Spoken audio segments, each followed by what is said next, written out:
खबर गाजीपुर से है, जहां गाजीपुर में उत्तर प्रदेश सरकार के पंचायती राज मंत्री और सुहेलदेव भारतीय समाज पार्टी के राष्ट्रीय अध्यक्ष ओम प्रकाश राजभर स्वामित्व योजना कार्यक्रम में घरौनी वितरण कार्यक्रम में गाजीपुर पधारे थे।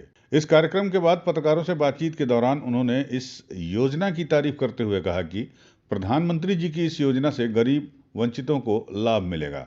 एक सवाल के जवाब में उन्होंने कहा कि हाँ, बिल्कुल पीडीएफ वर्ग को भी लाभ मिलेगा।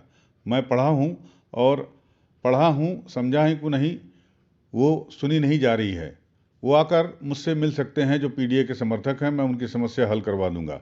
महाकुंभ के बारे में विपक्ष के द्वारा उठाए जा रहे सवालों पर उन्होंने जवाब दे कहा कि विपक्ष जो कुंभ पर लगातार ज़्यादा खर्च पर सवाल उठा रहा है, तो ये लोग केवल विरोध करने के लिए विरोध कर रहे हैं।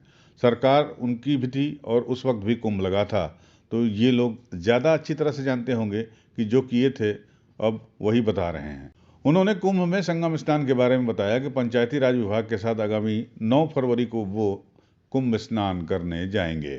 अखिलेश यादव के हरिद्वार में गंगा स्नान पर उन्होंने कहा कि उनकी फ़ोटो बहुत अच्छी थी। उस फोटो को उन्होंने भी देखा है और कहा कि गजब की फ़ोटो थी। जब आप चड्ढी पहनकर गंगा जी से स्नान करके निकलिएगा तो आप भी अच्छे दिखेंगे। मुलायम सिंह के कुंभ में प्रतिमा के सवाल पर उन्होंने कहा कि अच्छे काम की हमेशा तारीफ होनी चाहिए। मुलायम सिंह यादव एक बड़े नेता थे और धरती पुत्र कहे जाते थे।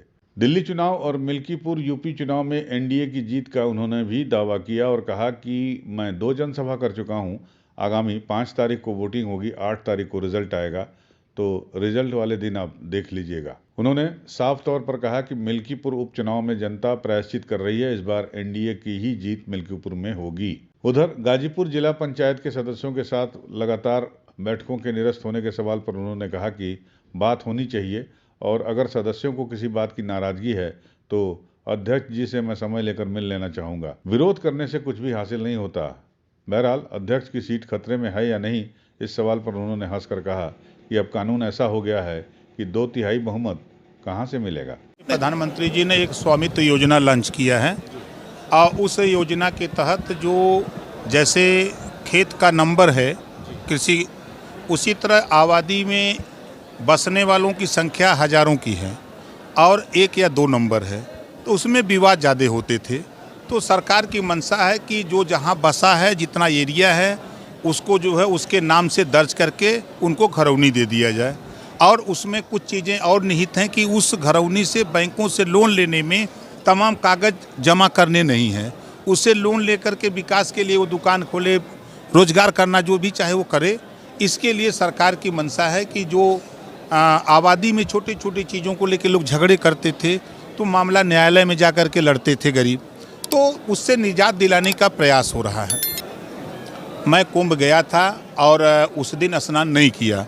हमारे विभाग के एक प्रस्ताव आया कि हम पूरा पंचायती राज विभाग के सभी अधिकारी कर्मचारी एक साथ हम लोग 9 फरवरी को कुंभ में स्नान एक साथ करेंगे। नहीं, अच्छी लगी। जैसे गंगा जी में लोग नहाते हैं, कहीं नहाते हैं तो नहा के जब डुबकी लगा कर निकलते हैं तो अच्छा दिखते हैं।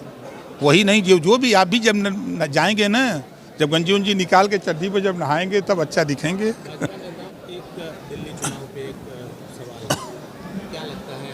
देखिए, अब तो चुनाव की डेट आ गई। 5 तारीख को वोटिंग है, 8 तारीख को काउंटिंग है। जनता मालिक है। जनता के बीच में सब लोग जा करके अपनी अपनी बात कह रहे हैं।